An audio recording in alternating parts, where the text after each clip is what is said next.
ঘুম তো ভেঙে যায় খুব সকাল সকাল, উঠেও পড়ি খুব তাড়াতাড়ি। আজকে আরও তাড়াতাড়ি উঠে পড়েছি। চোখ খুলেই তাকিয়ে দেখি 5:30 বাজে। তো আমি আর ঘুমালাম না, একদম উঠে পড়েছি। আর যদি ঘুমোতাম আলসি লাগতো, আর পরে আর উঠতে ইচ্ছে করতো না। আর যদি উঠতাম অনেকটা লেট হয়ে যেত। তারপরে তো সংসারে কাজকর্ম আছে, সেগুলো সারতে সারতে অনেক লেটও হয়ে যেত। সেই জন্য ভাবলাম উঠে যখন পড়েছি তাহলে উঠেই পড়ি। উঠে দেখলেই তোমরা ফার্স্টে ঠাকুরের নাম জপ করে নিলাম, তারপরে একটু জল খেয়ে নিলাম। খেয়ে তারপরে এই যে জানলাগুলো সব খুলে দিচ্ছি, যেহেতু সকালই হয়ে গেছে ধরো। আর খুব ভালো লাগছিল, একটু হাওয়া দিচ্ছিল তো বেশ ভালো লাগছিল। তারপরে একটু মুখটাকে ধুয়ে নিচ্ছিলাম। হ্যাঁ, তোমরা তো জানোই আমি এখন ব্রাশ করি না, একবারে সমস্ত কাজ কমপ্লিট করে নিই, তারপর লাস্টে ব্রাশ করি। শুধু একটু মুখটা ধুয়ে নিলাম। হ্যালো সবাই, তোমরা সবাই কেমন আছো? আশা করি খুব ভালো আছো, আমিও ভালো আছি গো। এই তো সবে সকাল হলো, সবে স্টার্ট হলো কাজকর্ম শুরু। আজকে তো স্টার্ট থেকেই শুরু করলাম ভিডিও করা, তোমরা শুধু দেখতে থাকো। তারপরে তো উঠে দেখলে সমস্ত জানলা সব খুলে দিলাম। খোলার পরে তারপরে ছোটো ঘরটা সমস্ত গুছিয়ে নিয়ে ভালো করে বেডশিটটা পরিষ্কার করলাম, ঝেড়ে নিলাম।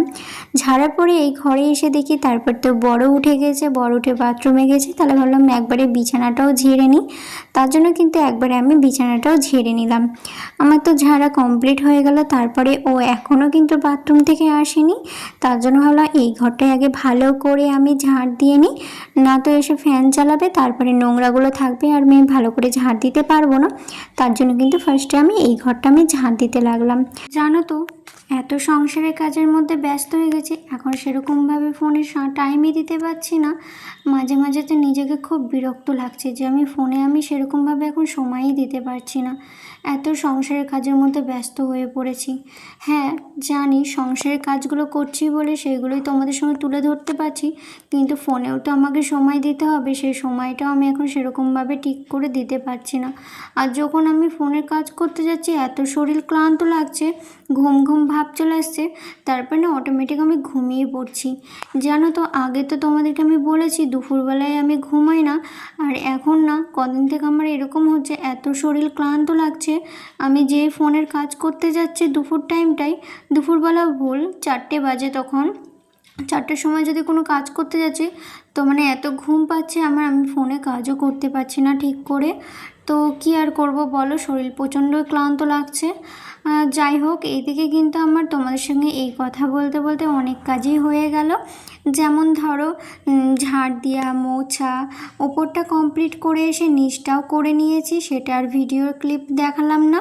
নিচ কমপ্লিট করে তারপরে তো উপরে চলে গেলাম, যেহেতু উপরে গিয়ে জামা কাপড় ভিজছিলাম সেইগুলো কেচে তোমরা দেখতেই পেলে ছাদে মেলে দিয়ে আসলাম।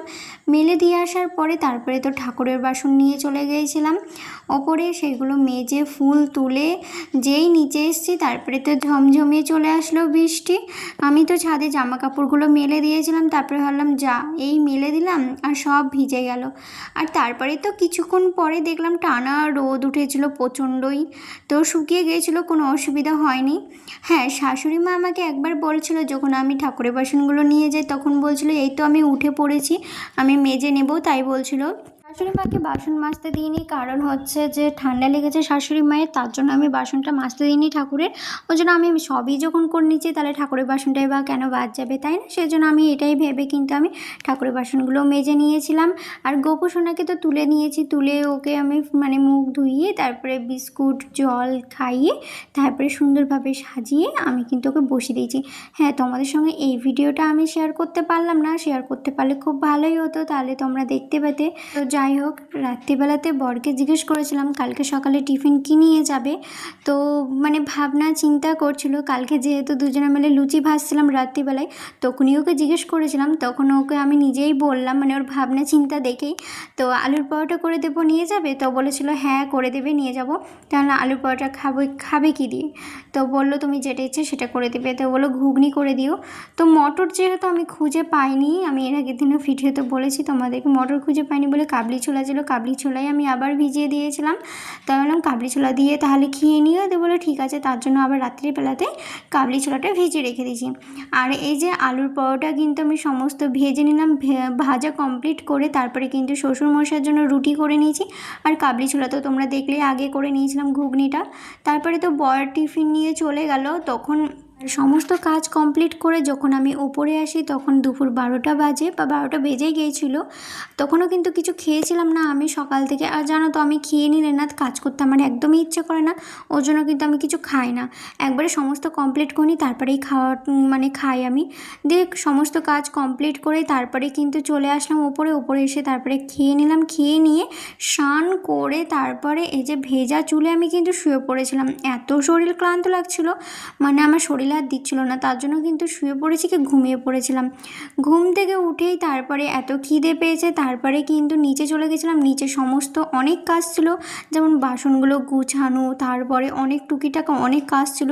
সেই কাজগুলো কমপ্লিট করে ওপরে চলে আসলাম একটু পরোটা, আলুর পরোটা নিয়ে আর ঘুগনি নিয়ে, সেটা খেয়ে নিলাম। খাওয়ার পরে এই যে সমস্ত যে জামা কাপড়গুলো সকালবেলায় কেচে নিয়েছিলাম সেইগুলো শুকিয়ে গেছে, তার জন্য কিন্তু এই যে এখন আমি ভাঁজ করে নিচ্ছিলাম। পরের কাজ পরে করব বললে আর হয় না, সঙ্গে সঙ্গেই কাজটা করে নিলে সেই কাজটাই হয়। আর এদিকে আমার বরকে বলছিলাম তুমি যখনই কাজ থেকে আসো সমস্ত জামা কাপড়গুলো ছেড়ে রেখে দাও। এটাই ওকে আমি বলছিলাম যেখানকার জিনিস সেখানে রেখে দেবো, তাই আমি কথাটা বলেছি বলে তার জন্য ও রেখে দিল। আর আমি আবার প্রচণ্ড ক্লান্ত হয়ে গেছি, জানেন আমি এত ক্লান্ত হয়ে যাচ্ছি কেন কাজ করতে জানি না গো। তো যাই হোক, ভিডিওটা আমি এখানেই শেষ করছি। কেমন হলো অবশ্যই তোমরা কমেন্ট করে জানিও। বাই।